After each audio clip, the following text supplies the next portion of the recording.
Bonjour, les spondylarthrites correspondent à un groupe de pathologies inflammatoires qui associent de façon diverse une atteinte inflammatoire pelvirachidienne, en particulier les sacroiliaques, des atteintes des articulations périphériques ou des anthèses, et parfois des pathologies extra-articulaires comme un psoriasis cutané ou une entérocolopathie. Alors, il y a de nombreuses classifications qui ont été faites pour arriver au diagnostic des spondyloarthrites. Les trois premières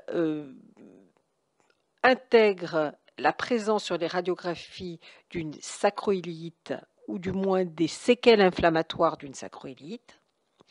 Et donc, vous voyez que si elle est suspectée, eh bien, il faut qu'elle soit des deux côtés, et si elle est certaine, on va le voir, un seul côté suffit. Et puis la dernière classification, la classification d'ASAS, Assessment of Spondyloarthritis International Society, y associe la possibilité de réaliser une IRM pour voir les lésions inflammatoires elles-mêmes des sacroiliaques.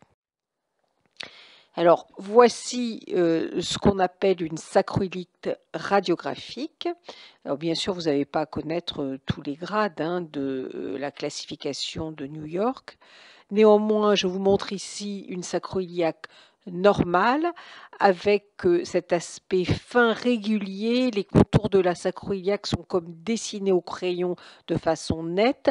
On regardera en particulier la partie inférieure, le pied de la sacroiliaque.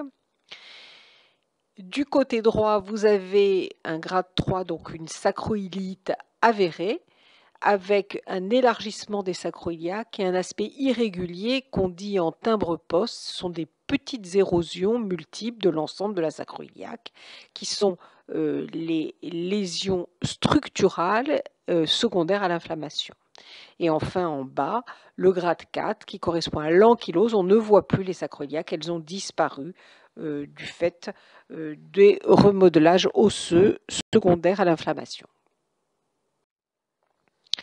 Je vous l'ai dit, les critères ASAS, donc déjà depuis plus de 10 ans, intègrent de façon prépondérante l'existence d'une sacroiliite dans le diagnostic des lombalgies chroniques, des spondylarthrites chez les sujets de moins de 45 ans. Et vous voyez que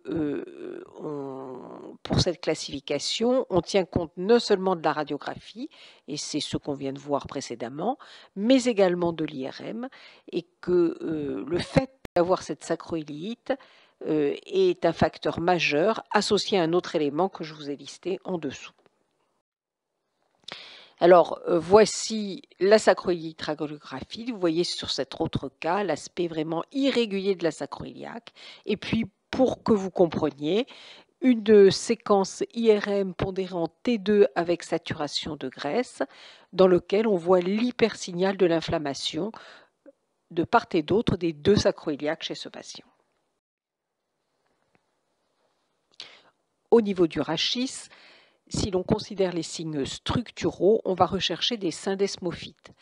Les syndesmophytes sont en fait des anthésites des vertèbres et il s'agit de rechercher des petits ponts osseux entre deux vertèbres à la périphérie du disque intervertébral qui sont fins, verticaux et qui sont relativement spécifiques d'une spondyloarthrite et qu'il ne faut pas confondre avec des ostéophytes. Vous voyez à droite des ostéophytes, ce sont des constructions osseuses plus épaisses et qui partent plus horizontalement du coin des vertèbres antérieures en particulier. L'atteinte des articulations périphériques, ici un exemple de coxite sur cette radio du bassin, où vous voyez des signes d'atteinte inflammatoire de l'articulation coxofémorale avec un pincement global de l'interligne articulaire et ici de petites érosions marginales au niveau de la zone de réflexion de la synoviale. Il est possible de faire un grand cliché de face qui explore en un seul temps le rachis lombaire et le bassin, et on appelle ce cliché le cliché de De Sèze. Alors, comment utiliser les examens d'imagerie pour le bilan d'une spondylarthrite ou son diagnostic? Donc, on l'a vu à plusieurs reprises, ça repose sur l'existence d'une sacroiliite radiographique ou magnétique. On va donc réaliser une radiographie du rachis en entier, de face, et ça peut être un cliché de 2,16, et de profil, et ainsi que des articulations sacroiliaques. Ça, c'est la chose à réaliser en première intention. Des radiographies normales n'excluent pas le diagnostic. Elles peuvent être normales plusieurs mois, voire plusieurs années, avant que les signes structuraux secondaires à l'inflammation soient visibles sur la radio standard. Si l'on suspecte cliniquement de façon forte une spondyloarthrite et qu'il n'y a aucun signe structuraux sur les radiographies standards, eh bien, c'est l'IRM de la colonne lombaire et surtout des sacroiliacs qu'il faut demander et qui va montrer, comme on l'a vu, des lésions inflammatoires au niveau des anthèses.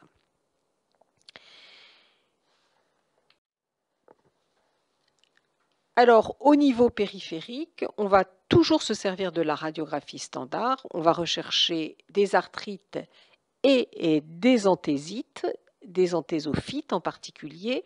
Je vous ai montré ce pied de profil pour la compréhension qui montre cet aspect irrégulier avec des érosions au niveau de l'insertion du tendon d'Achille, ce qui est la localisation préférentielle d'atteinte.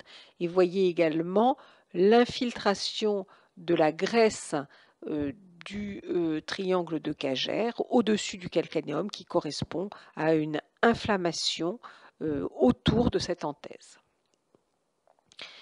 L'échographie associée au Doppler permet de regarder au niveau des articulations périphériques et des anthèses s'il existe un aspect inflammatoire. Et également pour votre compréhension, voici une écho-Doppler d'un tendon et vous voyez la petite inflammation qui rentre dans la corticale.